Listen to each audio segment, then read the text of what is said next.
तो hello everyone, welcome back to the channel web for click. और जैसे कि आप सभी को पता है कि ब्लेंडर बहुत जल्दी अपने अंदर अपडेट करता है और रिसेंटली ब्लेंडर ने एक नया वर्जन लॉन्च कर दिया है जिसका नाम है ब्लेंडर 4.2। वैसे तो ब्लेंडर हर चौथे महीने पे एक नया वर्जन लॉन्च करता रहता है और हम कोई छोटी मोटी अपडेट्स के लिए यहाँ पे वीडियो नहीं बनाते हैं, लेकिन अभी जो ब्लेंडर ने 4.2 नया वर्जन अपडेट किया है इसमें बहुत ही बड़े चेंजेस किए हैं। इस वजह से हमें ये वीडियो बनानी पड़ रही है और इसी की वजह से हमें अपना फिजिक्स एनिमेशन का जो कोर्स है उसको कुछ दिनों के लिए स्टॉप करना पड़ा। लेकिन आज की इस वीडियो के बाद में दोबारा से हमारी वीडियो कंटिन्यू हो जाएंगी फिजिक्स एनिमेशन के लिए। जो लोग ब्लेंडर सीख रहे हैं और फिजिक्स एनिमेशन का कोर्स करना चाहते हैं वो लोग तुरंत वेब फॉर क्लिक पे जाके उसको सब्सक्राइब कर लीजिए और प्लेलिस्ट में हमारी पहली वीडियो चैप्टर 00 के नाम से आ चुकी है, उसको जाकर ज़रूर देखें। चलिए अब चलते हैं वापस से अपने ब्लेंडर पे और देखते हैं ब्लेंडर 4.2 में कौन से नए अपडेट्स आए हैं। तो ओल्ड वर्जन में क्या होता था, जब भी हमें यहाँ पे कोई एड ऑन इंस्टॉल करना होता था उसके लिए हमें जाना होता था यहाँ पे ऊपर की तरफ एडिट वाले ऑप्शन में, और एडिट में हमें नीचे की तरफ एक ऑप्शन मिलता था प्रेफरेंसेस। इस पे जब हम यहाँ पे क्लिक करते थे एक नई विंडो ओपन होती थी और इसमें एक सिंगल टैब हमें मिलता था एड ऑन के नाम से। सारी चीज़ें हम इसी के अंदर यहाँ पे मैनेज करते थे। ब्लेंडर में इंस्टॉल करने वाले एड ऑन 3 तरह के होते हैं। सबसे पहला आता है हमारा जो ब्लेंडर के अंदर ऑलरेडी हमें इंस्टॉल्ड मिलते थे, जैसे कि आप देख सकते हैं यहाँ पे ओल्ड वर्जन में पहले से यहाँ पे हमारे पास में बहुत सारे एड ऑन इंस्टॉल्ड हैं।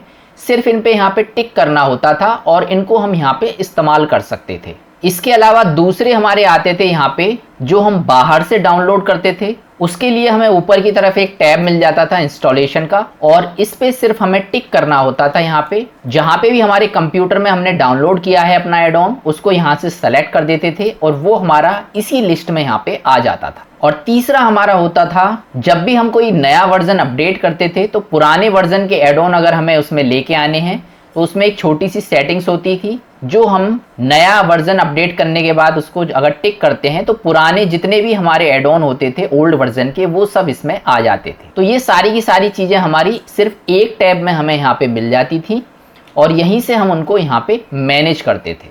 लेकिन अब ये पूरा सिस्टम यहाँ ब्लेंडर 4.2 में चेंज हो चुका है। ब्लेंडर 4.2 में ऑप्शन तो आपको वहीं पे मिलेगा, सीधा आपको जाना है एडिट में प्रेफरेंसेस में और यहाँ पे आपको एड ऑन्स का एक टैब मिल जाएगा। लेकिन अब हमारा ये जो एड ऑन का टैब है ये यहाँ पे 2 अलग अलग टैब में डिवाइड कर दिया है। सबसे पहला हमारा दे दिया है गेट एक्सटेंशंस।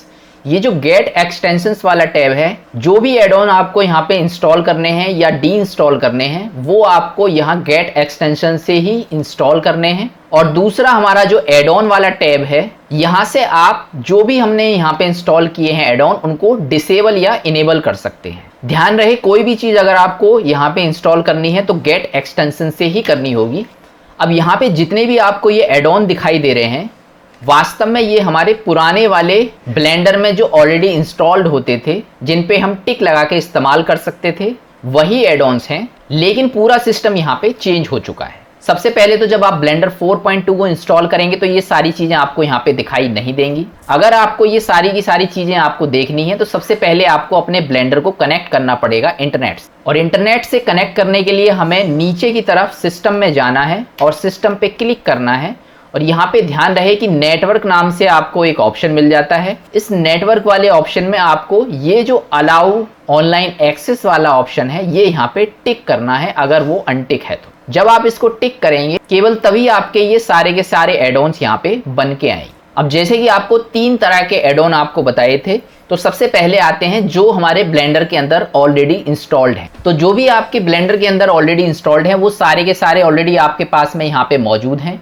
आप उसी तरीके से यहाँ पे सर्च कर सकते हैं। अगर आपको पर्टिकुलर कोई ऑन करना है सिर्फ यहाँ से आपको सर्च करना है बोल्ड टूल, और जैसे ही आप यहाँ पे ये जो इंस्टॉल वाला ऑप्शन है इस पर टिक करेंगे आपका यहाँ पे एड ऑन एक्टिवेट हो जाएगा। इसको कट को मैं यहाँ से ऊपर हटाऊंगा तो यहाँ पे आप देख सकते हैं एक नया टैब ओपन हो चुका है इंस्टॉल्ड के नाम से, और जो भी चीज़ आप यहाँ पे इंस्टॉल करेंगे वो ऑटोमेटिकली पहुँच जाएगी मेरी नेक्स्ट वाले टैब में, एड ऑन टैब में। और यहाँ पे अगर मैं सर्च करूँगा तो बोल्ड टूल के नाम से मेरा आ जाएगा।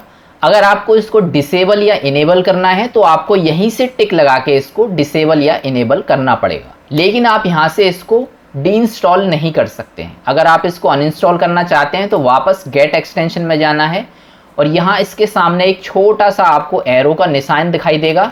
इस छोटे से एरो पे आपको टिक करना है और यहाँ नीचे की तरफ आप अनइंस्टॉल पे क्लिक करके यहाँ से इसको अनइंस्टॉल कर सकते हैं। अब इन्हीं एडॉन्स को इंस्टॉल करने का दूसरा तरीका ये है कि यहाँ पे छोटा सा एरो आपको दिखाई देगा। इस पे जब आप टिक करेंगे तो यहाँ सबसे ऊपर की तरफ आपको एक ऑप्शन मिलेगा विजिट एक्सटेंशन प्लेटफॉर्म। जैसे ही मैं यहाँ पे विजिट एक्सटेंशन प्लेटफॉर्म पे क्लिक करूँगा तो इसके पूरे के पूरे एडॉन्स की एक लिस्ट मेरे सामने आ जाएगी। इसमें क्या है कि हमें कोई भी पता नहीं लग रहा है कौन सा एडॉन किस काम के लिए इस्तेमाल होता है और किस तरीके से यहाँ पे इस्तेमाल होता है। हर एक एडॉन्स को अगर आप देखना चाहते हैं कौन सा एडॉन किस तरीके से इस्तेमाल होता है तो फिर आप ये एक्सटेंशन वाली वेबसाइट पे आ सकते हैं। इसको आप डायरेक्टली यहाँ गूगल में भी सर्च करेंगे ब्लेंडर एक्सटेंशंस के नाम से तो भी आपको एक्सटेंशंस की ये वेबसाइट मिल जाएगी। यहाँ से आप डायरेक्टली भी इस पे जा सकते हैं। यहाँ पे आपको सारे के सारे एडॉन्स मिल जाते हैं जो ब्लेंडर के अंदर मौजूद हैं। इसी में आपको एक टैब मिल जाता है अपलोड एक्सटेंशन। अगर आप कोई डेवलपर हैं जो एक्सटेंशन बनाते हैं, HDRI इमेज वगैरह बनाते हैं या कोई भी चीज़ बनाते हैं तो आप यहाँ से अपलोड कर सकते हैं अपने एक्सटेंशन को, जिसको लोग यहाँ पे यूज़ करेंगे और आप चाहें तो उसको बाद में पेड करके अपने पैसे यहाँ पे कमा सकते हैं। बाकी इसमें ऊपर की तरफ यहाँ पे दो ऑप्शन आपको दिखाई देंगे, एडॉन्स और थीम्स। ये जो एडॉन वाला ऑप्शन है इसमें ब्लेंडर के अंदर जितने भी हमारे एडॉन्स हैं वो सब मौजूद हैं और किसी भी एडॉन के बारे में आपको अगर डिटेल जाननी है तो उस पर सिर्फ आपको टिक करना है और यहाँ पे आपको पता लग जाएगा कि ये एडॉन यहाँ पे किस तरीके से काम करेगा। यहाँ पे आपको पूरी की पूरी वीडियोस भी उसकी मिल जाएंगी जिनसे आप पता लगा सकते हैं कि ये एडॉन आखिर ब्लेंडर में कैसे काम करता है। तो वापस से अपने एडॉन वाले टैब पे चलते हैं और अगर आपको ब्लेंडर में ये इंस्टॉल करना है तो ब्लेंडर में बार बार आपको जाने की ज़रूरत नहीं है, आप डायरेक्टली भी यहाँ पे इंस्टॉल कर सकते हैं। ब्लेंडर में बहुत ही अच्छा अपडेट ये आया है कि यहाँ से सिर्फ आपको गेट एडॉन पे क्लिक करना है और इसमें एक ऑप्शन बन जाएगा यहाँ पे drag and drop into blender. पहले हमें बार बार यहाँ पे एडिट में जाना होता था, प्रेफरेंसेस में जाना होता था, उसके बाद में यहाँ पे जाके हम एडॉन को इंस्टॉल करते थे। लेकिन अब बार बार आपको वहाँ पे जाने की ज़रूरत नहीं है। कोई भी एडॉन अगर आपको यहाँ पे इंस्टॉल करना है तो उसको आप ड्रैग एंड ड्रॉप करके ब्लेंडर में इंस्टॉल कर सकते हैं। जैसे कि आप देख सकते हैं यहाँ पे ड्रैग एंड ड्रॉप वाला ऑप्शन मेरा हाईलाइट हो चुका है। इसको सिर्फ मुझे ड्रैग करके अपने ब्लेंडर पे ले जाना है और यहाँ ब्लेंडर में ऊपर ही अगर मैं छोड़ दूंगा इसको इस तरीके से तो ये मुझसे पूछेगा कि आप यहाँ पे ये जो टिक लगा होता है इसको डिसेबल इनेबल वाला वो लगाना चाहते हैं या नहीं लगाना चाहते हैं। अगर आप इस टिक को हटा देंगे तो वो टिक वहाँ से हट जाएगा और इसको जैसे ही आप ओके करेंगे तो एडॉन आपका ऑलरेडी इंस्टॉल हो चुका है। अगर आपको एडॉन को अनइंस्टॉल करना है तो वापस से एडिट में जाके प्रेफरेंसेस में जाके इसको अनइंस्टॉल कर सकते हैं जब आपको ज़रूरत होती है। और अनइंस्टॉल करने के लिए आप देख सकते हैं यहाँ पे इंस्टॉल्ड के नाम से एक नया यहाँ पे टैब बन जाएगा और उसमें जितने भी नए एड ऑन आप इंस्टॉल करेंगे वो सारी की लिस्ट इसमें आ जाएगी और सामने से जाके आप इसको यहाँ पे अनइंस्टॉल कर सकते। यही वाला एड ऑन आपका सेकंड वाले एड ऑन्स में आ जाएगा और यहाँ पे अगर आप देखेंगे तो मैंने वहाँ पे टिक हटा दिया था इसका, इस वजह से ये इसके आगे यहाँ पे एनडी में टिक नहीं लगा हुआ है। अगर आप यहाँ पे इसको यूज़ करना चाहते हैं तो इनेबल डिसेबल कर सकते हैं अपनी मर्जी से और इसको यहाँ पे टिक करके इस्तेमाल कर सकते हैं। अगर इसको आपको अनइंस्टॉल करना है तो वापस गेट एक्सटेंशन में जाना है और इंस्टॉल्ड वाले ऑप्शन में यहाँ पे जाके इसको अनइंस्टॉल। तो अब आपको बार बार यहाँ पे इंस्टॉल करने के लिए एडिट प्रेफरेंसेस में जाने की जरूरत नहीं है। किसी भी एड ऑन को ड्रैग करके ड्रॉप कर देंगे यहाँ पे तो आपका ये यहाँ पे इंस्टॉल हो जाएगा। लेकिन ध्यान रहे कि ये आपका ऑप्शन ऑन होना चाहिए सिस्टम में जाके, जो हमारा अलाउ ऑनलाइन एक्सेस है ये टिक होना चाहिए, तभी आपका ब्लेंडर इंटरनेट से कनेक्ट होगा। अब ये तो हो गए हमारे एड-ऑन्स। इसी के साथ साथ हमारा यहाँ पे थीम्स का भी एक ऑप्शन मिल जाता है। अगर आप चाहते हैं ब्लेंडर की थीम्स को चेंज करना तो यहाँ पे बहुत सारी थीम्स आपको मिल जाती हैं।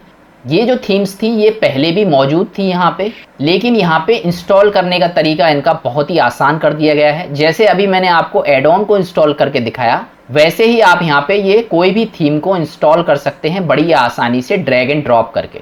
मान लीजिए ये ऑरेंज वाली थीम मुझे यहाँ पे अगर इंस्टॉल करनी है तो सिर्फ ये गेट थीम पे मुझे टिक करना है इसमें, और जैसे ही मैं यहाँ पे गेट थीम पे टिक करूंगा ड्रैग एंड ड्रॉप वाला ऑप्शन मेरे पास आ जाएगा और सिर्फ मुझे ये ड्रैग करके ब्लेंडर में यहाँ पे डाल देना है और आपकी जो थीम है वो यहाँ पे सेट हो जाएगी। यहाँ पे आपसे एक बार पूछेगा कि इसी थीम को आप यहाँ पे सेट करना चाहते हैं या नहीं, तो जैसे ही आप इस पर टिक कर देंगे तो ये हैंड टू हैंड आपका यहाँ पे इसमें अप्लाई कर देगा। आप देख सकते हैं मेरा पूरा लेआउट चेंज हो चुका है और ये ऑरेंज थीम में कन्वर्ट हो चुका है। अब ये जो थीम है ये आपकी कहाँ जाएगी और कैसे आपको इसको चेंज करना है ये भी देख लीजिए यहाँ पे। अगर आपको ये थीम को वापस से चेंज करना है तो आपको जाना पड़ेगा एडिट में, प्रेफरेंसेस में, और ये कभी भी हमारे एड ऑन वाले सेक्शन में नहीं आती है। थीम्स का हमारा एक ऑप्शन आपको मिलता है, यहाँ पे हमारा ये थीम जो भी आप इंस्टॉल करेंगे वो इसमें आएगी, और जो भी थीम आप यहाँ पे इंस्टॉल करेंगे ये जो डी तरफ मेन्यू दिखाई दे रहा है इसमें वो थीम हमारी आएगी। तो ये जो GRUV बॉक्स डार्क के नाम से जो थीम आ रही है वो आपकी वही ऑरेंज वाली थीम है। अगर वापस से आपको पुरानी चाहिए तो ब्लेंडर डार्क वाली जो थीम है इसको सेलेक्ट करेंगे, वापस आपकी जो पुरानी थीम है वो यहाँ पे हो जाएगी। तो इस तरीके से आप कोई भी थीम को यहाँ पे इंस्टॉल कर सकते हैं, जब मन करे उसको चेंज कर सकते हैं। अब चलिए वापस से चलते हैं अपने एड ऑन्स पे। तो ये तो था हमारा तरीका कि जो हमारे ब्लेंडर में ऑलरेडी जो इंस्टॉल्ड हैं उनको यहाँ पे किस तरीके से इंस्टॉल कर सकते हैं ब्लेंडर 4.2 में। अब यहाँ पे चलते हैं अपने नेक्स्ट एड ऑन पे, जो हम बाहर से यहाँ पे डाउनलोड करते हैं उनको किस तरीके से यहाँ पे इंस्टॉल करना है। तो कोई भी एड ऑन जो आपको बाहर से इंस्टॉल करना है उसके लिए भी आपको गेट एक्सटेंशन में जाना है। पुराने वर्जन में हमें ऊपर की तरफ ही यहाँ पे इंस्टॉल का ऑप्शन मिल जाता था, तो वो इंस्टॉल का ऑप्शन यहाँ पे भी मौजूद है, लेकिन वो हमारा शिफ्ट कर दिया गया है इस छोटे से एरो में। तो यहाँ पे ये जो छोटा सा एरो आपको दिखाई दे रहा है इस पर क्लिक करना है, और सबसे नीचे वाला जो ऑप्शन आपको दिखाई दे रहा है इंस्टॉल फ्रॉम डिस्क, इस पे क्लिक करके आप कोई भी जो भी डाउनलोड करेंगे बाहर से उसको यहाँ पे इंस्टॉल कर सकते हैं। चलिए प्रैक्टिकल के लिए मैं यहाँ पे आपको एक एड ऑन इंस्टॉल करके दिखा देता हूँ। ये हमारा ब्लेंडर किट का एड ऑन है और इसको सिंपली मैं यहाँ से डाउनलोड करूँगा। डाउनलोड होने के बाद में हमारा ये इस तरीके से यहाँ पे आ जाएगा। इसका जो पाथ है ऊपर से सिंपली आपको कॉपी कर लेना है। अब इसको इंस्टॉल करने के दो तरीके हैं, या तो आप डायरेक्टली इसको ड्रैग करके ड्रॉप कर दीजिए, ये भी आपका उसी तरीके से यहाँ पे इंस्टॉल हो जाएगा।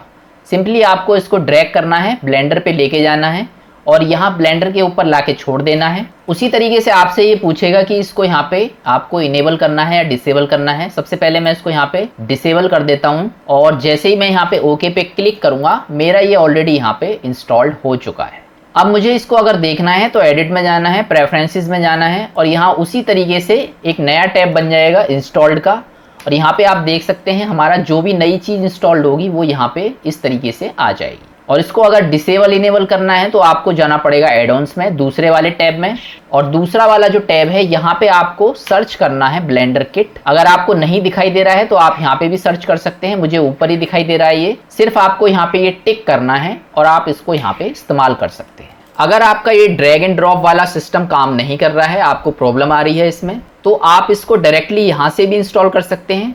इसमें सिंपली इसमें इंस्टॉल फ्रॉम डिस्क वाला जो ऑप्शन है इस पे जाना है आपको, और जहाँ पे भी आपका ये पड़ा हुआ है वहाँ पे जाके इसको सेलेक्ट कर देना है, आपका ये इसमें इंस्टॉल हो जाएगा। और उसी तरीके से अगर आपको इसको अनइंस्टॉल करना है तो यहाँ पे टिक करना है, अनइंस्टॉल पे यहाँ पे क्लिक कर देना है और ये आपका यहाँ पे अनइंस्टॉल हो जाएगा। ध्यान रहे कोई भी चीज़ अगर आपको इंस्टॉल या अनइंस्टॉल करनी है तो वो आपकी गेट एक्सटेंशन में होगी, और कोई भी चीज़ जो आपको डिसेबल या इनेबल करनी है जो ऑलरेडी इसमें इंस्टॉल कर चुके हैं वो आपकी एड ऑन्स में होगी। अब इसमें आते हैं वो वाले एड ऑन जो हमारे ओल्ड वर्जन से हम यहाँ पे सेव करते हैं और इसमें आ जाते हैं। अब यहाँ पे अगर आप गौर से देखेंगे तो इसमें अलग अलग टाइप के एड ऑन्स के आगे अलग अलग आइकन बने हैं। ये जो इसमें ब्लेंडर वाले आइकन बने हैं इसका मतलब है ये हमारे ब्लेंडर के अंदर ऑलरेडी इंस्टॉल्ड है, और जो भी यहाँ पे फोल्डर वाला ऑप्शन बना है इसका मतलब है कि ये हमने बाहर से लाके इंस्टॉल किए हैं। तो बहुत सारे ऐसे एड ऑन हैं जो आपको इसमें गेट एक्सटेंशन में नहीं मिलेंगे क्योंकि हमने वो ओल्ड वर्जन से सेव किए हैं, और वो सिर्फ आपको यहाँ इस वाले ऑप्शन में मिल पाएंगे। जैसे हमारा बिल्डिंग टूल्स हो गया, बिल्डिंग टूल्स हमारा ओल्ड वर्जन में मौजूद था, या तो आपको यहाँ पे अनइंस्टॉल का ऑप्शन डायरेक्टली मिल जाएगा, यहाँ से भी आप इसको अनइंस्टॉल कर सकते हैं। डिसेबल इनेबल आपको उसी तरीके से यहाँ से करना है, लेकिन बहुत सारे आपको ऐसे भी एड ऑन मिलेंगे जिसमें आपको यहाँ पे इनको अनइंस्टॉल नहीं कर सकते। उसके लिए आपको वापस से ओल्ड वर्जन में जाना पड़ेगा और वहीं पे जाके आप इसको अनइंस्टॉल कर सकते हैं। तो ये तो था हमारा एड ऑन को इंस्टॉल करने का तरीका। अब चलिए चलते हैं अपने दूसरे अपडेट पे। नेक्स्ट हमारा जो अपडेट है वो है यहाँ पे इमेज एज अ प्लेन। अगर ब्लेंडर के अंदर आपको कोई भी इमेज को लेके आना है तो ओल्ड वर्जन में क्या होता था कि आपको एडिट में जाना होता था, प्रेफरेंसेस में जाना होता था और यहाँ पे हमें एक एड ऑन मिल जाता था इमेज एज अ प्लेन। यहाँ पे सिर्फ हमें ये टिक करना होता था, ये ऑलरेडी इंस्टॉल्ड होता था ब्लेंडर में, बाहर से ऐड करने की जरूरत नहीं होती थी। सिर्फ ये टिक करके हम यहाँ पे इसको एक्टिवेट कर सकते थे और टिक करने के बाद में हमारा फाइल में जाके इंपोर्ट में जाके हमें ऑप्शन मिल जाता था यहाँ पे इमेज एज अ प्लेन। और कोई भी मान लीजिए इमेज आपको लेके आनी है, डेस्कटॉप पे कोई इमेज है, मैं मान लीजिए यहाँ से सेलेक्ट कर देता हूँ इसको, तो इस क्यूब को मैं यहाँ से डिलीट करता हूँ। तो इस तरीके से मेरी यहाँ पे ये इमेज आ जाया करती थी, जिसको मैं कलर वाले ऑप्शन पे क्लिक करके यहाँ पे यूज कर सकता था कहीं पे भी।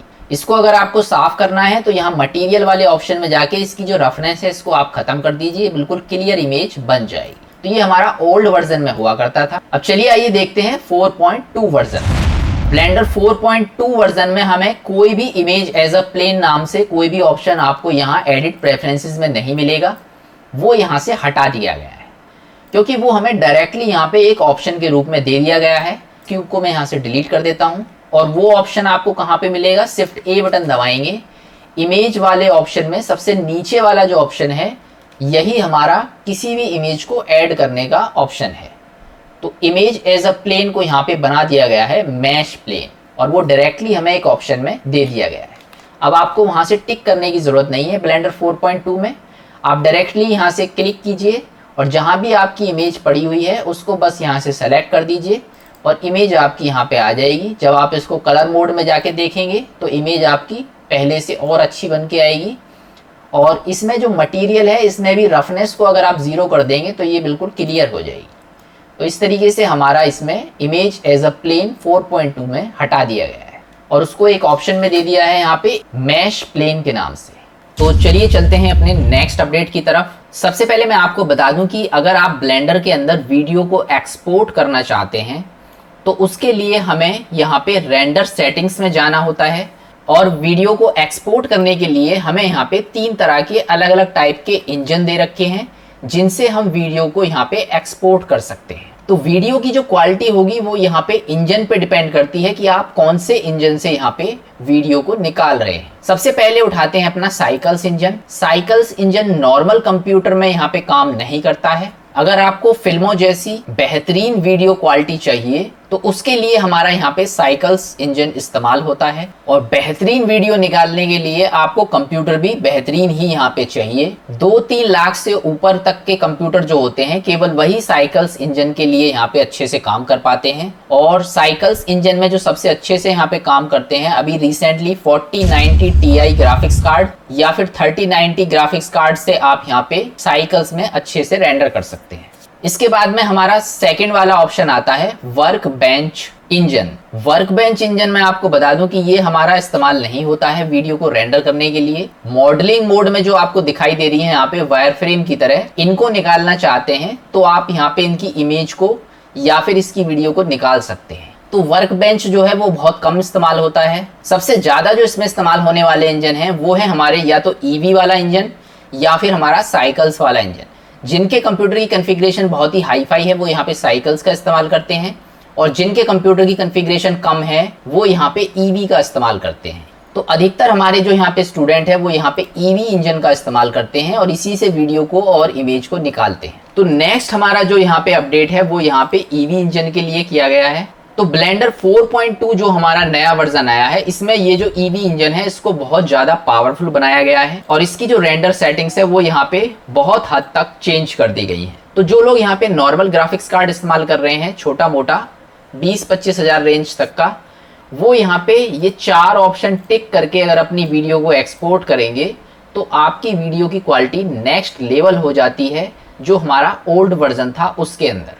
लेकिन जिनके कंप्यूटर के अंदर ग्राफिक्स कार्ड है ही नहीं वो इन पे टिक ना करें, नहीं तो आपका ब्लेंडर बार बार इसमें क्रैश करेगा। तो ये सारे के सारे ऑप्शन जो आपको दिखाई दे रहे हैं ये सारे ऑप्शन हमारे यहाँ से हटा दिए गए हैं ब्लेंडर 4.2 में और वो दूसरी जगह पे पहुंचा दिए गए हैं। अब सबसे पहले तो 1 बाय 1 जान लेते हैं कि आखिर ये किस तरीके से यहाँ पे इस्तेमाल होते हैं और ब्लेंडर 4.2 में हम यहाँ पे कैसे इनको यहाँ पे यूज करेंगे। सबसे पहला आता है हमारा एम्बिएंट ऑक्लूशन। जब आप इस पे यहाँ पे टिक करते हैं तो एम्बिएंट ऑक्लूशन सबसे ज्यादा आपके शेडो पे यहाँ पे काम करता है कि जो नॉर्मल शेडो यहाँ पे होती हैं मॉडल्स की उसको ये एनहेंस करके नेक्स्ट लेवल पहुंचा देता है। और जब रेंडर में वीडियो निकल के आएगी तो यहाँ पे शेडो जो है बहुत अच्छे तरीके से अपनी परफॉर्मेंस देंगी। दूसरा हमारा आता है ब्लूम। अब ये ब्लूम क्या काम करता है, चलिए मैं आपको पहले प्रैक्टिकली दिखा देता हूँ। ब्लूम वाला जो ऑप्शन है ये हमारा अधिकतर लाइटिंग के लिए इस्तेमाल होता है। अगर हमारे पास में ये क्यूब मौजूद है और इसी को हम यहाँ पे इससे लाइट को बाहर निकालना चाहते हैं या इसे कोई लाइट बनाना चाहते हैं तो हम यहाँ पे ब्लूम का इस्तेमाल किया करते थे। इसके लिए यहाँ पे एक मटेरियल इस्तेमाल होता है जिसका नाम होता है एमिशन। इस पे क्लिक करके सबसे पहले हम इसको नॉर्मल मोड में ले आते हैं यहाँ पे, और इसमें यहाँ पे हम मटेरियल इस्तेमाल करेंगे। तो यहाँ पे नीचे की तरफ आपको मटेरियल वाला जो ऑप्शन है इस पे टिक करना है और यहाँ पे हमें नया मटेरियल लेना है। तो नया वाला कलर हमने यहाँ पे ले लिया है। अब इसमें अगर आपको यहाँ पे चमक बढ़ानी है तो इसको हम पहले रेंडर सेटिंग्स में ले आते हैं और इसको बिल्कुल अंधेरा कर देते हैं ताकि हमें लाइटिंग यहाँ पे अच्छे से दिखाई दे। इसमें अगर आपको चमक लेके आनी है तो इसको ऑब्जेक्ट को सेलेक्ट करके मटेरियल वाले ऑप्शन में नीचे की तरफ स्क्रॉल करेंगे तो यहाँ पे आपको एमिशन नाम से एक ऑप्शन नज़र आएगा। तो ये जो एमिशन वाला ऑप्शन है इसको जब आप ओपन करेंगे तो इसमें नीचे की तरफ स्ट्रेंथ नाम से एक ऑप्शन मिलेगा आपको। जितनी आप स्ट्रेंथ बढ़ाएंगे उतने हमारे ऑब्जेक्ट की जो चमक है वो यहाँ पे इसमें बढ़ने लगेगी। तो इसको अगर मैं यहाँ पे बढ़ाऊंगा तो इस तरीके से आप देख सकते हैं चमक इसके अंदर आ चुकी है। अब चमक तो इसमें आ चुकी है लेकिन इसकी चारों तरफ प्रकाश मुझे अगर चाहिए तब हमारा ये रेंडर सेटिंग्स में जाके ये जो ब्लूम वाला ऑप्शन है ये यहाँ पे इस्तेमाल होता था। जब मैं यहाँ पे इसको अगर टिक करूँगा तो आप देखेंगे किस तरीके से मेरा यहाँ पे ये कैरेक्टर एक लाइट वाली चीज़ में कन्वर्ट हो चुका है। ये सारे ऑप्शन हम देखेंगे ब्लेंडर 4.2 में किस तरीके से हमारे काम करेंगे। ये जो क्यूब है इसको मैं यहाँ से डिलीट कर देता हूँ और यहाँ पे ले लेता हूँ शिफ्ट ए बटन से एक यूवी स्फीयर। अब चलते हैं अपने नेक्स्ट वाले ऑप्शन पे। नेक्स्ट हमारा जो ऑप्शन है वो है यहाँ पे स्क्रीन स्पेस रिफ्रैक्शन। तो स्क्रीन स्पेस रिफ्रैक्शन जो है ये हमारा कांच को बनाने में काम आता था ओल्ड वर्जन में। अब कांच कैसे बनता है चलिए वो भी देख लेते हैं। सबसे पहले मैं इसको शेड स्मूथ करूँगा। अगर मुझे इसको कांच बनाना है तो इसको शेड स्मूथ करके इस तरीके से स्मूथ करना है। इसको मैं शिफ्ट डी बटन से एक डुप्लीकेट ले लेता हूँ और एस बटन से इसके अंदर डाल देता हूँ एक और नया इसमें यूवी स्फीयर, ताकि यहाँ पे कांच के अंदर मुझे नया दूसरा वाला दिखाई दे। पहला वाला जो है इस पे सबसे पहले आपको मटेरियल इस्तेमाल करना है कोई भी, और इसमें नीचे की तरफ यहाँ पे सबसे पहले आपको एक ऑप्शन मिलेगा ट्रांसमिशन का। ये जो ट्रांसमिशन वाला ऑप्शन है अगर आपको इसको ट्रांसपेरेंट बनाना है तो इसके लिए इसको यहाँ पे फुल करना पड़ेगा, तब हमारा ये अब ट्रांसपेरेंसी के लिए रेडी हो चुका है। अब चलिए आगे बढ़ते हैं। नेक्स्ट इसमें जो सेटिंग्स आपको करनी है नीचे की तरफ अगर आप यहाँ पे स्क्रॉल करेंगे तो सेटिंग्स का ऑप्शन आपको मिलेगा। ये भी सारे ऑप्शन इसमें नए वर्जन में हटा दिए गए हैं। ये आपको ब्लेंड मोड, शेडो मोड वगैरह आप नहीं मिलेंगे। तो यहाँ पे सिर्फ ये जो ब्लेंड मोड है इसको OPQ से हटा के आपको करना होता है अल्फा हैश, और इसी में आपको एक नीचे की तरफ आपको ऑप्शन मिल जाता है रे ट्रेस रिफ्रैक्शन। रे ट्रेस रिफ्रैक्शन जो है इसको ट्रांसपेरेंट करने का काम करता है। अंदर का जो हमने एक नया डुप्लीकेट करके ग्लोब बनाया है वो इस पे टिक करने से हमें नजर आएगा, लेकिन अभी मैं टिक करूंगा तो अभी वो हमें नजर नहीं आएगा क्योंकि इसके लिए हमें स्क्रीन स्पेस रिफ्रैक्शन को भी ऑन करना होता है। अब ये जो यहाँ पे आपने कांच बनाया है इसको अगर चमकीला बनाना चाहते हैं ताकि एनवायरनमेंट की जो चमक है वो इस पे आए, तो इसकी जो रफनेस है इसको यहाँ पे बिल्कुल 0 कर देते हैं ताकि इसमें जो चमकीलापन है वो यहाँ पे आपको दिखाई दे। अब चलते हैं अपना रेंडर सेटिंग में। लास्ट सेटिंग आपकी करनी होती थी ये स्क्रीन स्पेस रिफ्रैक्शन वाली। इस पे आपको टिक करना है सबसे पहले, फिर इसको ओपन करके यहाँ पे रिफ्रैक्शन वाला जो ऑप्शन है इसको जब आप यहाँ पे टिक करेंगे तब आपका यहाँ पे ये कांच में कन्वर्ट हो जाएगा और अंदर की चीज़ आपको यहाँ पे दिखाई दे जाएगी। तो इस तरीके से हम ओल्ड वर्जन में कांच को बनाने का काम करते थे। इसमें जो नीचे वाले ऑप्शन हैं इनसे आप उनको और भी अच्छे तरीके से इसको मैनेज कर सकते हैं। नीचे वाला जो ट्रांसपेरेंट वाला ऑप्शन है इसको अगर आप फुल कर देंगे तो फिर ये थोड़ा सा और अच्छे तरीके से आपको दिखाई देगा। तो इसमें और भी चीज़ें हैं जिनको आप यहाँ पे घटा बढ़ा करके इसमें जो क्लियरिटी है वो यहाँ पे और अच्छे लेवल पे कर सकते हैं। इसके लिए हम ऑलरेडी एक एपिसोड बना चुके हैं।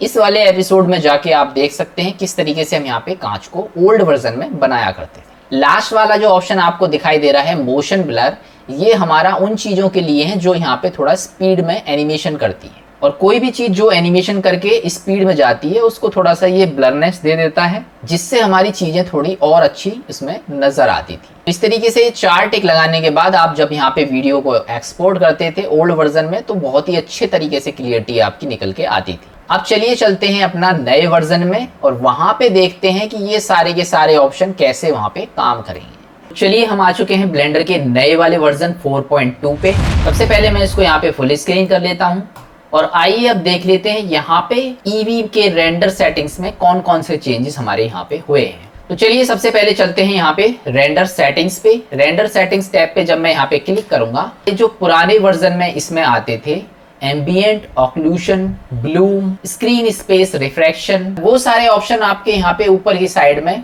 कुछ भी आपको दिखाई नहीं देंगे। नए वर्जन में हमारे 2 ऑप्शन ऐड किए गए हैं जो सबसे ज्यादा इंपॉर्टेंट है। सबसे पहला वर्जन है हमारा शैडो का और दूसरा वर्जन है हमारा रे ट्रेसिंग का। ये दोनों ऑप्शन बहुत ही ज्यादा इंपॉर्टेंट हैं आपके वीडियो रेंडरिंग की क्वालिटी को बढ़ाने के लिए। इसके अलावा इसमें जो डेप्थ ऑफ फील्ड और मोशन ब्लर के ऑप्शन है वो नीचे की तरफ पहुंचा दिए गए हैं। आप यहां से इनको यूज कर सकते हैं और इसी में कुछ नए यहाँ पे फीचर्स ऐड किए गए हैं जो इतने खास नहीं है, पुराने वाले की तरह ही इसमें आप इनको यूज कर सकते हैं। अब चलिए यहाँ पे मेन पॉइंट पे आते हैं जो हमारे नए अपडेट्स हुए हैं। आगे की चीजों को समझाने के लिए आइए यहाँ पे एक छोटा सा सीन बना लेते हैं। इस क्यूब को मैं यहाँ से डिलीट कर देता हूँ और यहाँ पे स्केच फैब से कुछ डाउनलोड कर लेते हैं। इसके लिए मैं एन बटन दबाऊंगा, स्केच फैब पे यहाँ पे जाऊंगा, एड ऑन पे क्लिक करूंगा। एड ऑन मेरा एक्टिवेट हो चुका है। सबसे पहले मैं आपको एक चीज बता दूं, जैसे कि मैंने अभी आपको बताया कि यहाँ पे सबसे ज्यादा जो हमारे चेंजेस हुए हैं वो ईवी इंजन को पावरफुल बनाने के लिए हुए हैं।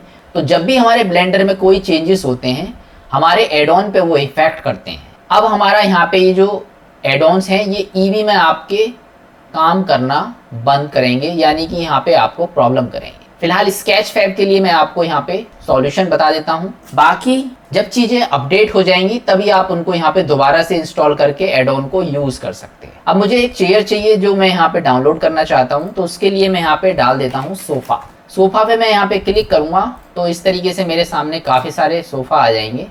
ये वाला जो सोफा है इसको मैं अगर इंपोर्ट करने की कोशिश करूंगा तो आप देखेंगे मेरा ब्लेंडर यहाँ पे एरर देना स्टार्ट कर देगा। तो ये एरर मेरा आ चुका है और ये एरर किस वजह से आ रहा है, ब्लेंडर ईवी की वजह से। अब क्योंकि हमारा ब्लेंडर ईवी में काफी सारी चेंजेस हो चुके हैं इस वजह से इसमें ये प्रॉब्लम आ रही है। तो इसके सॉल्यूशन के लिए मैं थोड़ी देर के लिए यहाँ पे ईवी से अपना जो इंजन है इसको चेंज करके साइकिल्स कर दूंगा, क्योंकि साइकिल्स में मेरे ज़्यादा अपडेट नहीं हुए हैं तो मेरा ये यहाँ से एड ऑन को मैं अब इस्तेमाल कर सकता हूँ। तो अब मैं यहाँ पे ये वाला जो चेयर है इसको यूज़ करूँगा। आप दोबारा से उसी को यहाँ पे यूज़ नहीं कर सकते। यहाँ पे आप देख सकते हैं ये अभी मेरा प्रोसेसिंग में इंपोर्टिंग के नाम से यहाँ पे आ रहा है, इसलिए मैं दूसरा मॉडल यहाँ पे यूज़ करूँगा, इसको इम्पोर्ट करूँगा तो ये मेरा डाउनलोड होके मेरे पास में आ जाएगा। तो आप देख सकते हैं मेरा मॉडल मेरे पास में आ चुका है।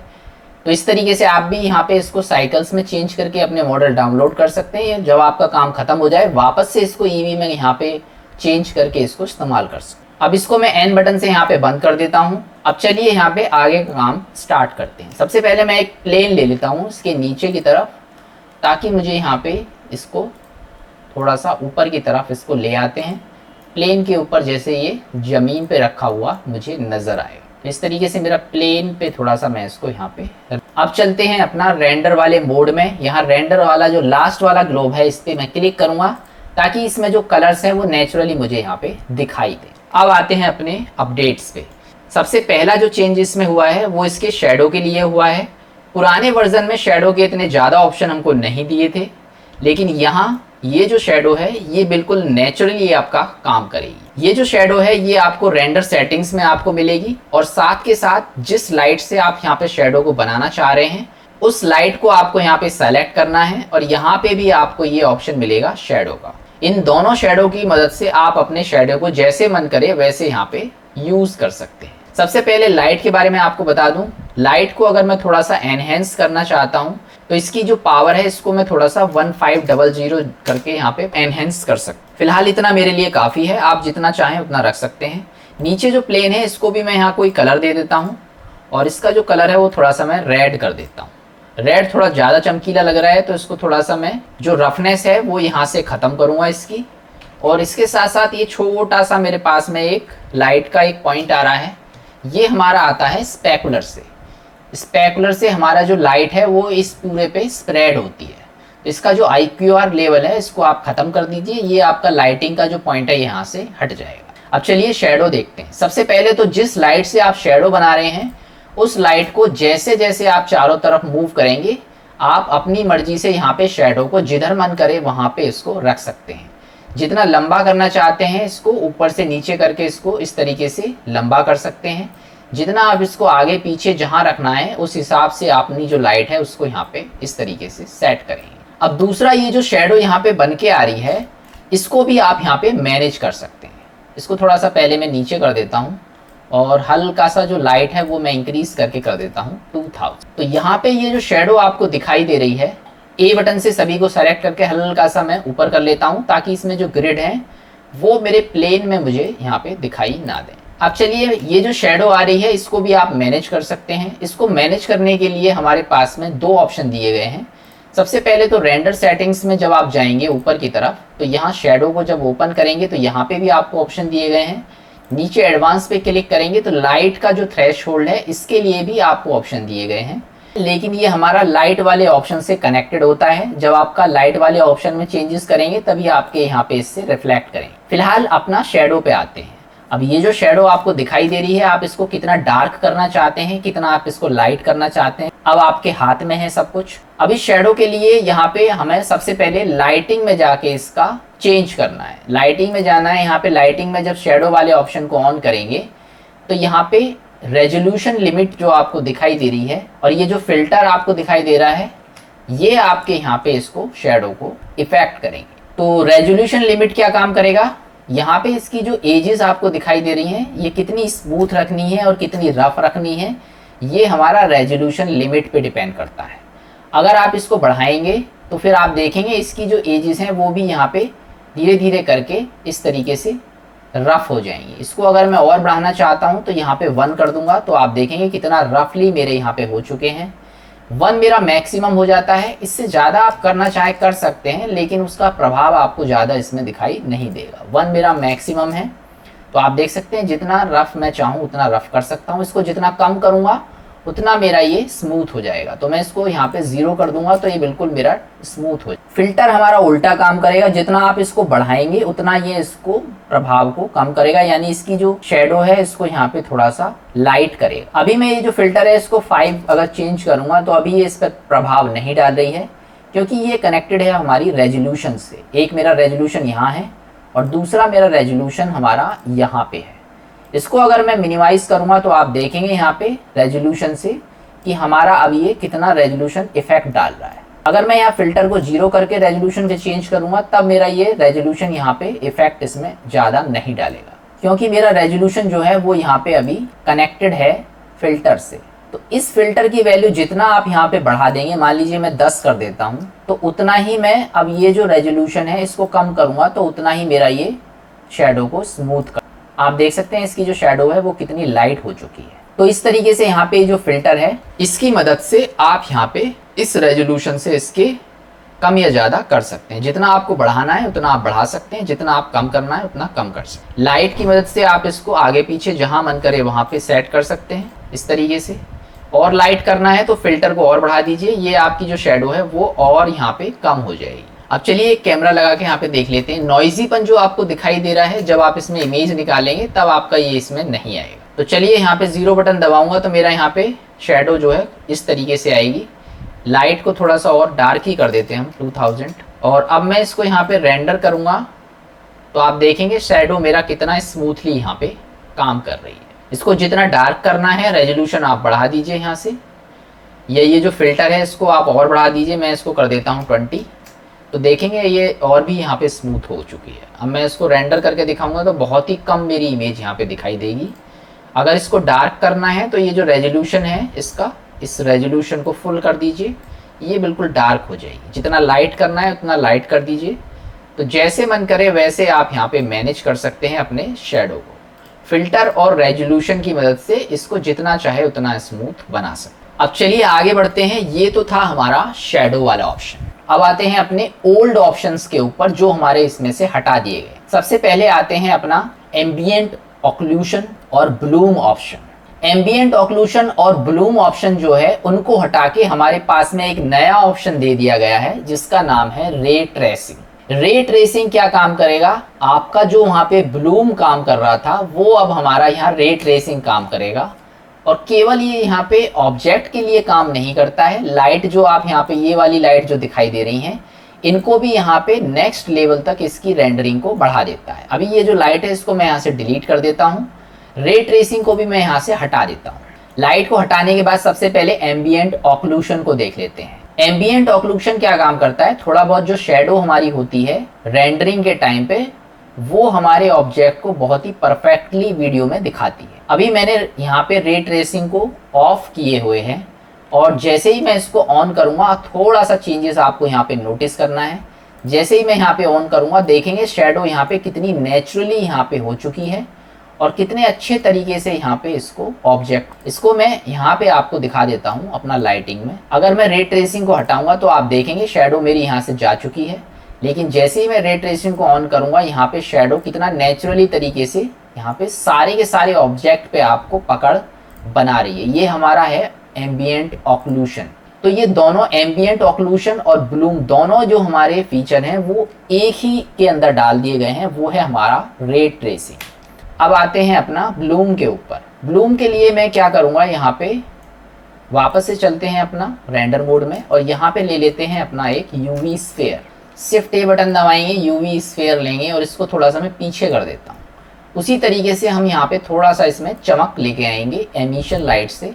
न्यू मटेरियल अप्लाई करेंगे, एमिशन पे जाएंगे और यहाँ ये जो स्ट्रेंथ वाला ऑप्शन आपको दिखाई दे रहा है, इस स्ट्रेंथ वाले ऑप्शन को बढ़ा के थोड़ा सा आगे करेंगे तो इसमें थोड़ी सी, अब ब्लूम का ऑप्शन तो हमारा ब्लेंडर 4.2 में है नहीं, तो उसके लिए हमें दे दिया गया है रे ट्रेसिंग। तो रे ट्रेसिंग यानी कि जो लाइट है इसके चारों तरफ अगर आप फैलाना चाहते हैं तो उसके लिए जाना है आपको वापस से रेंडर में और यहाँ पे ये जो रे ट्रेसिंग वाला ऑप्शन है इस पे आपको टिक कर, रे ट्रेसिंग पे जैसे ही मैं क्लिक करूँगा आप देखेंगे यहाँ पे जो लाइट है वो यहाँ पे आ चुकी है। जो पुराने वर्जन में जो लाइटिंग आ रही थी उसी के हिसाब से यहाँ पे इसको बनाया गया है ब्लूम के लिए। इसको अगर मैं यहाँ पे ओपन करूँगा तो इसमें काफ़ी सारे ऑप्शंस आपको मिल जाते हैं। फास्ट GI अप्रॉक्सीमेशन से आप यहाँ पे इसको मैनेज कर सकते हैं।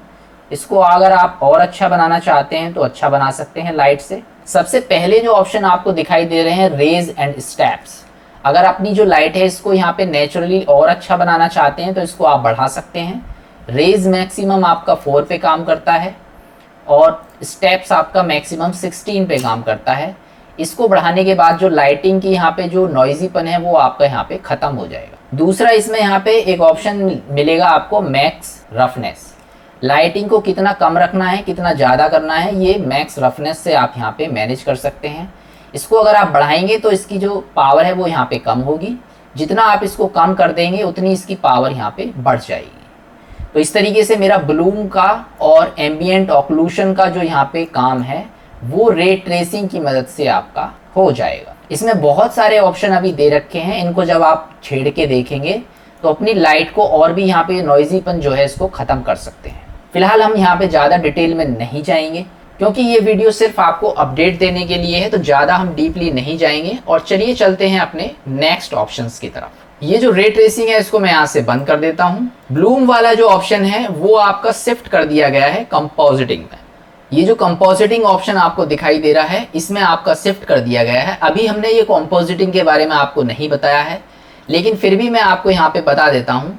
अगर आपको किसी भी चीज़ को रेंडर करते समय नेक्स्ट लेवल तक ले जाना है, जो काम आप वीडियो एडिटिंग से वीडियो को इम्प्रूव करने के लिए करते हैं, उसी के लिए हमारा ये कंपोजिटिंग बनाया गया है। रेंडर करते समय जब आप वीडियो निकालते हैं तो इसमें भी यहाँ नोड की तरह हमारे नोड इस्तेमाल होते हैं। यूज नोड पे अगर आप टिक करेंगे तो इस तरीके से मेरे पास में एक नोड आ जाएगा। जो भी आउटपुट आपका होगा वो इस तरीके से यहाँ पे आपको दिखाई दे जाएगा। इस आउटपुट को और अच्छी तरीके से देखना चाहते हैं तो इसको आप दूसरे किसी पैनल में यूज़ कर सकते हैं। मैं यहाँ पे आपको करके दिखा देता हूँ थोड़ा सा। तो ये वाला जो हमारा पैनल है इसमें मैं यहाँ पे इसको इमेज एडिटर को सेलेक्ट करूँगा और यहाँ पे अगर आपको आउटपुट देखना है तो इसके लिए इसमें एक नोड आता है हमारा। शिफ्ट ए बटन दबाएंगे, VIEW करके मैं यहाँ पे आपको दिखा देता हूँ। व्यूअर नोड जो है ये हमारा यहाँ पे लेआउट में दिखाई दे रही हैं चीज़ें कैमरे के अंदर, वो सारी चीज़ें आपको आउटपुट में वहाँ पे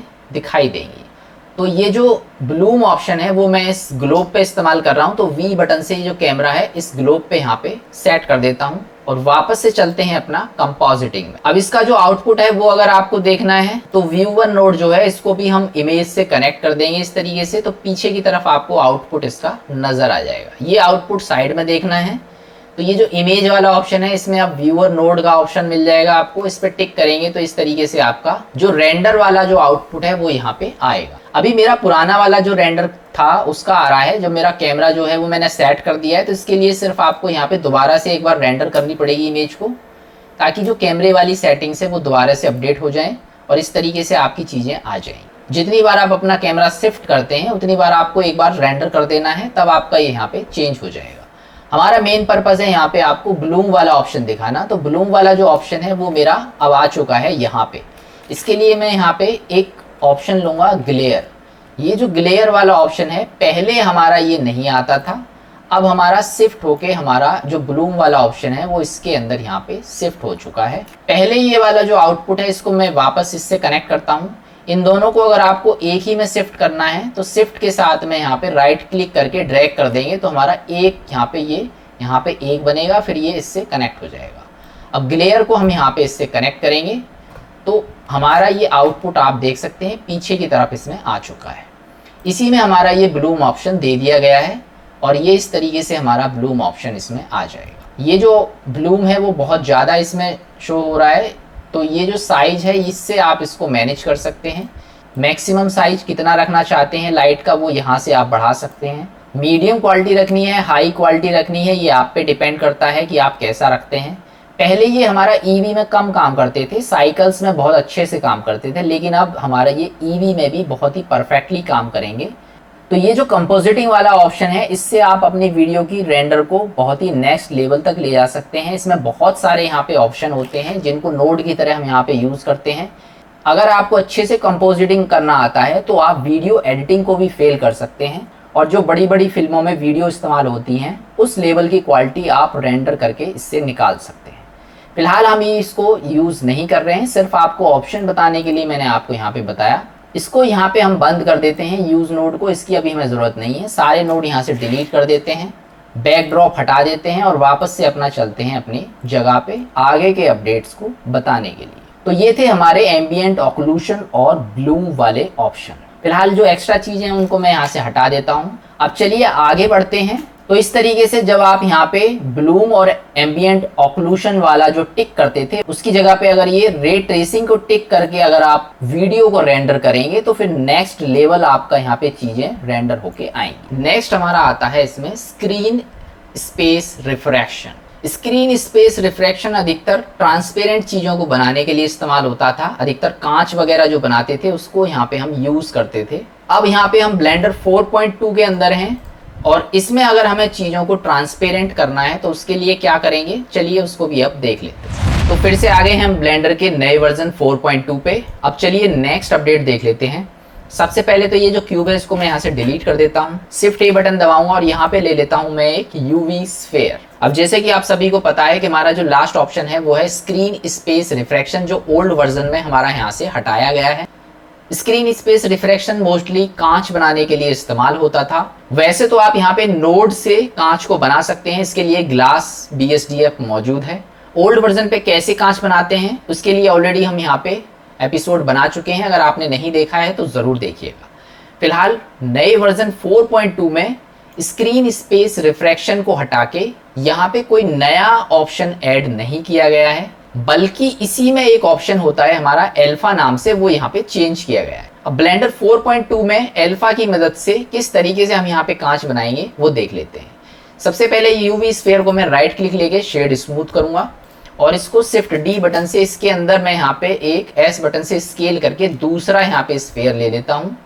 अब मेरे पास में दो यहाँ पे मौजूद हैं ताकि जब मैं कांच बनाऊँ तो अंदर वाला मुझे यहाँ पे ट्रांसपेरेंसी के तौर पे दिखाई दे। ऊपर वाले ग्लोब को सेलेक्ट करके चलते हैं अपना रेंडर मोड में और रेंडर मोड में जाके कभी भी अगर आप कांच बनाना चाहते हैं और कांच को यूज़ करना चाहते हैं तो कांच हमेशा आपका HDRI लाइट में सबसे बेस्ट रिफ्लेक्ट करता है। तो इसके लिए आप हमेशा HDRI लाइट का इस्तेमाल करें अगर आप कहीं पे भी कांच इस्तेमाल कर रहे हैं।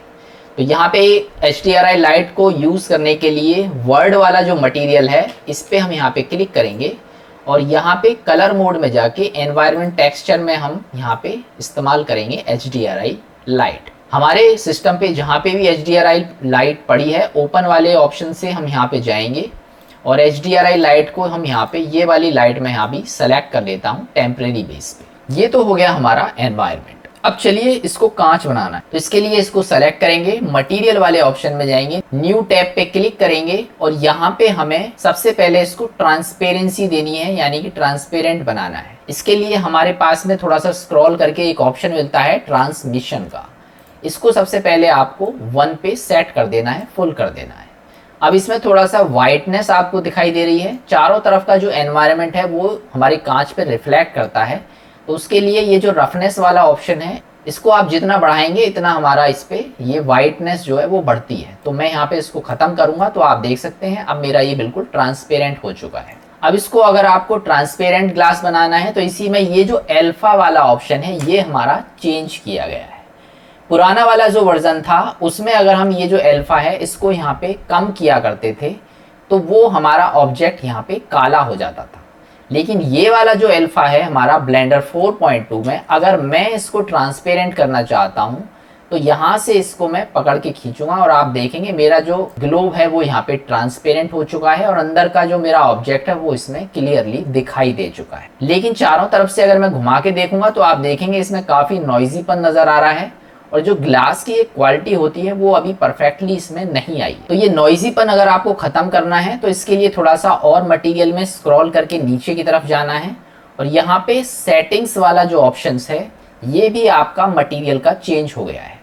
पहले वाले ऑप्शन में आपको यहाँ पे ब्लेंड ऑप्शन मिलते थे और काफ़ी ऑप्शन थे, वो सब यहाँ से हटा दिए गए हैं और सेटिंग में ये कुछ नए ऑप्शन इसमें ऐड कर दिए गए हैं। तो ये जो नॉइजीपन आपको दिखाई दे रहा है ये आपको हटाना है, तो यहाँ पे डिटरेट करके एक ऑप्शन मिलेगा, इसको आपको सेलेक्ट करना है और इसमें नीचे की तरफ ब्लेंड वाला जो है ड्रॉप डाउन में ये आपको सेलेक्ट कर देना है।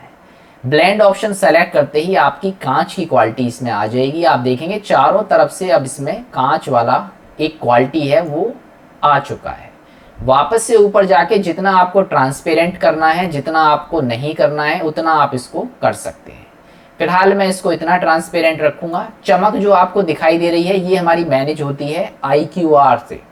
अगर ये चमक आपको कम करनी है तो इसको 1 पे सेट कर दीजिए, बिल्कुल ख़त्म कर देगी हमारी चमक को। और इसको जितना बढ़ाना है मान लीजिए 1.2 करूँगा तो ये चमक को उतना ही हमारा ये बढ़ाती है। जो रिफ्लेक्शन इस पर लग रहा है वो IQR से मैनेज होता है। तो इसको मैं 1.5 कर देता हूँ यहाँ पे। और भी अगर इसमें चमक बढ़ाना चाहते हैं तो इसमें जो मेटेलिक वाला ऑप्शन है इससे भी आप इसमें चमक को बढ़ा सकते हैं। फिलहाल मैं इसको यहाँ पे कम कर देता हूँ। इसमें थोड़ी बहुत अगर और क्वालिटी बढ़ाना चाहते हैं इसमें मोटाई दे दीजिए कांच में, और मोटाई देने के लिए हमारे पास में एक नीचे की तरफ एक ऑप्शन मिल जाता है थिकनेस का। तो ये जो थिकनेस वाला ऑप्शन आपको नज़र आ रहा है इसको अगर आप ओपन करेंगे तो इसमें एक ऑप्शन सेलेक्ट करने के लिए आ जाता है। इसमें आपको सेलेक्ट करना है वॉल्यूम। वॉल्यूम सेलेक्ट करते ही इसमें आपको 0 करके वैल्यू भरने को आ जाएगी और कितना मोटा आपको कांच को रखना है वो आप यहाँ से भर सकते हैं। तो इसकी जो थिकनेस है वो बहुत ही कम रखनी है आपको हमेशा। इस पर क्लिक करेंगे और यहाँ पे मैं 0.01 यहाँ पे सेट कर दूंगा। तो इस तरीके से जो कांच की पूरी क्वालिटी है वो इसके अंदर आ चुकी है। तो इस तरीके से टेम्परेरी बेस पे अगर आपको कांच इस्तेमाल करना है तो इस तरीके से आप बना सकते हैं। जितना इसमें चमक रखनी है, जितना आपको इसको मैनेज करना है उस हिसाब से मैनेज कर सकते हैं। और अगर आपको बेहतरीन लेवल पे टॉप क्वालिटी चाहिए तो फिर उसके लिए आपको नोड से मटेरियल बनाना पड़ेगा कांच का। फिलहाल हम यहाँ पे सिर्फ आपको अपडेट दे रहे हैं। तो यहाँ पे आपको पता लग गया होगा किस तरीके से हमारा अल्फा वाला जो ऑप्शन है उससे आप किसी भी चीज़ को ट्रांसपेरेंट कर सकते हैं। चलिए अब चलते हैं अपने नेक्स्ट अपडेट की तरफ। नेक्स्ट अपडेट हमारा हुआ है मॉडिफायर्स में। इसमें एक नया मॉडिफायर ऐड किया गया है जिसका नाम है ऑटो स्मूथ मॉडिफायर। ये मॉडिफायर आपको मॉडिफायर वाले टैब में नहीं मिलेगा, लेकिन जैसे ही मैं यहाँ पे मॉडिफायर पे क्लिक करूंगा और किसी भी चीज को अगर मैं राइट क्लिक लेके शेड ऑटो स्मूथ करूंगा, ये शेड ऑटो स्मूथ हमारा सबसे ओल्डर वर्जन 3.0 के आसपास के वर्जन में आता था, बाद में ये चेंज हो गया था। अब ये दोबारा से इसमें ऐड कर दिया गया है और इस शेड ऑटो स्मूथ पे अगर मैं क्लिक करूंगा तो यहाँ पे आप देखेंगे इधर की साइड में एक नया मॉडिफायर ऐड हो जाएगा जो है हमारा स्मूथ मॉडिफायर। अब ये स्मूथ मॉडिफायर कैसे काम करता है ये भी मैं आपको दिखा देता हूँ। स्मूथ बाई एंगल के नाम से ये आपको यहाँ पे मिलेगा और जो यहाँ पे इसमें जैसे आप देख सकते हैं ये जो लाइनें आपको दिखाई दे रही हैं, अगर मैं इसको 0 कर दूंगा तो ये बिल्कुल अपना पुरानी कंडीशन में आ जाएगा। ये जो दो फेस आपको दिखाई दे रहे हैं, दो फेस के बीच में कितना एंगल बन रहा है उसके हिसाब से मेरा ये काम करता है। जितनी इसकी वैल्यू को मैं बढ़ाता चला जाऊंगा और जो इसके एंगल को कवर करते चले जाएंगे, मान लीजिए इसकी जो एंगल है वो 15 डिग्री है या 20 डिग्री है, वो 30 डिग्री होने के बाद में यहाँ से खत्म हो जाएगी। हमारे एग्जाम्पल के लिए अगर मैं इसको बढ़ा के 30 करूँगा तो इसमें आधे से ज़्यादा फेस यहाँ पे ख़त्म हो जाएंगे। और इसको और बढ़ाऊंगा मैं, मान लीजिए मैक्सिमम 180 डिग्री करता हूँ तो यहाँ पे सारे फेस यहाँ पे ख़त्म हो जाएंगे, यानी जो लाइन आ रही थी हमारी वो सब खत्म हो जाएंगी। तो एंगल पे डिपेंड करता है, जो एंगल यहाँ पे कवर होता चला जाएगा वो एंगल उस फेस को जो ये लाइन आ रही है उसको यहाँ पे खत्म कर देगा। तो ये स्मूथ करने का काम करता है। अब चलिए इसमें और भी नए मॉडिफायर ऐड करके आपको ये जो पिन वाला ऑप्शन है इसको बता देते हैं। तो जनरेट मॉडिफायर में जाके सब डिवीजन सरफेस मैंने एक और ऐड किया है। तो आप देख रहे हैं इस पिन वाले से ये ऊपर ही जाएगा, यानी जिसको आप यहाँ पे पिन कर देंगे वो हमारा सबसे नीचे की तरफ पिन हो जाएगा और कोई भी मॉडिफायर आप ऐड करेंगे तो वो हमेशा इससे ऊपर आएगा। अगर आपको ये पिन हटानी है तो आप डायरेक्टली इस पिन पे टिक करके हटा सकते हैं। अगर लगानी है तो इस पे क्लिक करेंगे और यहाँ पे पिन टू लास्ट जो ऑप्शन है इस पे टिक करके इस पिन को लगा सकते हैं। नॉर्मली अगर मैंने ये यहाँ पे सेट कर दिया और अगर मैं यहाँ पे कोई भी मॉडिफायर अप्लाई करूँगा तो वो मेरा नीचे की तरफ जाएगा, सबसे नीचे की तरफ भागेगा। और कोई मॉडिफायर मैं यहाँ पे अप्लाई करूँगा, मान लीजिए एरे मॉडिफायर अप्लाई करता हूँ यहाँ पे, तो वो भी सबसे नीचे की तरफ भागेगा। लेकिन कोई मॉडिफायर ऐसा है जो मुझे लगता है कि सबसे नीचे की तरफ रहेगा, बार बार जो मॉडिफायर है वो उसके नीचे ना जाए, तो इसको मैं यहाँ पे पिन कर दूँ। अब ये दो मॉडिफायर अगर मैंने यहाँ पे ये पिन कर दिए, इसको आप कितने भी मॉडिफायर यहाँ पे पिन कर सकते हैं। तो अब मेरे जितने मॉडिफायर आएंगे वो इनसे ऊपर की तरफ यहाँ पे ऐड होंगे। तो जो नया मॉडिफायर मैं ऐड करूँगा अब वो हमेशा इससे ऊपर की तरफ ऐड होगा, पिन वाले हमेशा नीचे की तरफ रहेंगे। और नॉर्मली जैसे हम यहाँ पे मॉडिफायर को खींच के ऊपर नीचे करते हैं वैसे खींच के भी ऊपर नीचे कर सकते हैं। ये जो लास्ट में जो आपको छोटे छोटे जो पॉइंट्स दिखाई दे रहे हैं यहाँ से आपको पकड़ना है और आप जैसे मन करे उसको मॉडिफायर को ऊपर नीचे कर सकते हैं। तो ये था हमारा मॉडिफायर्स का अपडेट। इसके अलावा अगर मैं इनको यहाँ से हटा देता हूँ, अब चलिए और आगे बढ़ते हैं। इसमें और भी चेंजेस किए गए हैं। यहाँ ऊपर की तरफ आपको जो स्नैप टूल मिलता था, इसमें यहाँ पे बाय डिफ़ॉल्ट आप देख सकते हैं नीचे की तरफ 5 डिग्री आ रहा है। ये आपका नया ऑप्शन ऐड किया गया है, यानी अगर आप चाहें किसी भी ऑब्जेक्ट को फिक्स करना कि वो कितने डिग्री पे घूमेगा तो आप यहाँ से सेट कर सकते हैं। अभी ये मूव टूल पे 5 डिग्री दिखा रहा है, अगर मैं रोटेट पे इसको सेट कर दूंगा और इसकी वैल्यू को 30 भर दूंगा तो अब ये मेरा 30 डिग्री पे स्नैप करेगा। यानी अब मैं इसको आर बटन से यहाँ पे रोटेट करूँगा या रोटेट वाले पे क्लिक करूँगा तो ये इस तरीके से यहाँ पे काम करेगा। अभी मैंने ये ऊपर से ऑन नहीं किया है, जैसे ही मैं यहाँ पे टिक करके यहाँ पे ब्लू कर दूंगा अब ये यहाँ पे 30 डिग्री पे ही यहाँ पे ये मूव करेगा। तो कभी भी अगर आप एंगल पे काम कर रहे हैं तो इस तरीके से आप यहाँ पे इसको यूज़ कर सकते हैं। केवल रोटेशन के लिए नहीं, यहाँ पे आप मूव टूल, स्केल, सबके लिए यहाँ पे इनको यूज़ कर सकते हैं। तो इस तरीके से हमारे काफ़ी सारे अपडेट्स हैं जो नए वर्जन 4.2 में ऐड किए गए हैं। जो हमारे मेन यहाँ पे अपडेट्स हैं वो सारे अपडेट्स मैंने आपको बता दिए हैं जो आपको इफ़ेक्ट करेंगे। इसके अलावा और भी काफ़ी सारे इसमें अपडेट्स हुए हैं, लेकिन वो अलग अलग जगह पे हुए हैं जो आप यहाँ पे बहुत कम इस्तेमाल करते हैं। जैसे काफ़ी सारी चीज़ें ऐड की गई हैं ज्योमेट्री नोड में। इसके अलावा वीडियो एडिटिंग में यहाँ पे काफ़ी सारी चीज़ों को चेंज किया गया है, लेकिन कोई बड़ा मेजर यहाँ पे अपडेट नहीं हुआ है। जो भी मेजर अपडेट थे जिनसे आपको प्रॉब्लम आ सकती थी वो सारी चीज़ें मैंने आपको यहाँ पे बता दी। तो फिलहाल मैं अभी आपको सलाह दूंगा कि ब्लेंडर 4.2 को ना इस्तेमाल करके कुछ दिन ब्लेंडर 4.1 को ही इस्तेमाल करें, क्योंकि इसमें जितने भी एड ऑन है वो अब आपको परेशान करेंगे। स्केच फैब आपको परेशान करेगा। तो जैसे ही आपका 1-2 महीने बाद आपका अपडेट हो जाते हैं एड ऑन, दोबारा से आप इसको ब्लेंडर 4.2 को यूज़ कर सकते हैं। लेकिन जैसे कि आपको पता है हमारा यहाँ पे फिजिक्स एनिमेशन का एक नया कोर्स चल रहा है, वो हमारा ब्लेंडर 4.2 पे ही यहाँ पे कंटिन्यू रहेगा। अभी हमने कुछ दिनों के लिए उसको इसीलिए स्टॉप कर दिया था क्योंकि अपडेट हो रहे थे यहाँ पे ब्लेंडर में। अब इसकी जो वीडियो है वो कंटिन्यू होंगी और ब्लेंडर 4.2 में हमारे फिजिक्स एनिमेशन की वीडियोस यहाँ पे जल्दी से जल्दी आपके सामने आई। तो चलिए मिलते हैं अपने नेक्स्ट एपिसोड में नए कॉन्सेप्ट के साथ। तब तक के लिए good bye. If you like this video, please like, share, and subscribe.